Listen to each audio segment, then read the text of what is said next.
नमस्कार, माझं नाव सचिन दुधेडी आहे.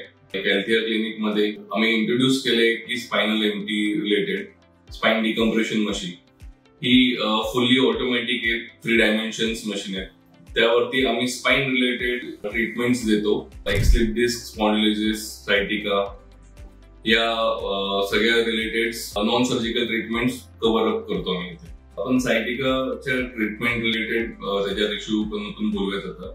की स्पाइन एमटी मशीन्स वरती सायटिकाचे 10, 15, 20 सेशन्स लागतात की ऍज पर पेशंट कंडिशन्स किती लेवल्स आहेत त्यांचे, किती सिव्हिअर पेन आहे त्याप्रमाणे आपल्याला इथे डिसाइड होतं.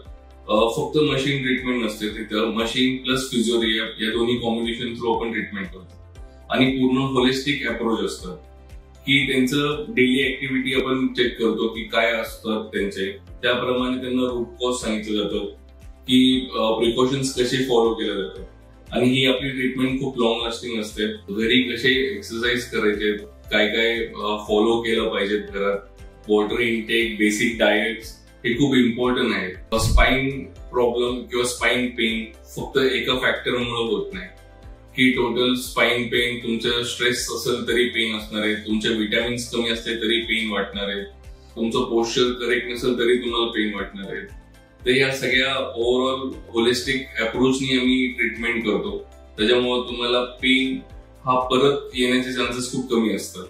की तुम्हाला डेली ऍक्टिव्हिटीमध्ये पेन कधी होतोय हे तुम्हाला ऑब्झर्व करून की त्याच्यावरती प्रिकॉशन्स कसं घेतलं पाहिजे यावरती आम्ही तुम्हाला बेसिक्स रिलेटेड सगळं प्रॉपरली सोल्युशन देतो. आपण या मशीनवरती बॅक पेन रिलेटेड सगळ्या कंडिशन्स वरती ट्रीटमेंट देतो, like slip disc, disc bulge, herniated, scoliosis, listhesis. आपण या सगळ्या स्पाइन प्रॉब्लेम रिलेटेड, नेक असू द्या या लोअर बॅक असू द्या, आपण त्यावरती रूट कॉज वर जाऊन आपण ट्रीटमेंट देतो. तुम्हाला सर्जरी सजेस्ट केली असेल पण तुम्हाला सर्जरी करायची नाही की तुम्ही ट्राय करा आमचं स्पाइन एमटी डिकम्प्रेशन थेरपी. हा रूट कॉज वरती काम केलं जातं आणि विजिट करा आमच्या हेल्थकेअर क्लिनिक मध्ये. आणि अधिक माहितीसाठी तुम्ही लाईक अँड सबस्क्राईब करा चॅनलला.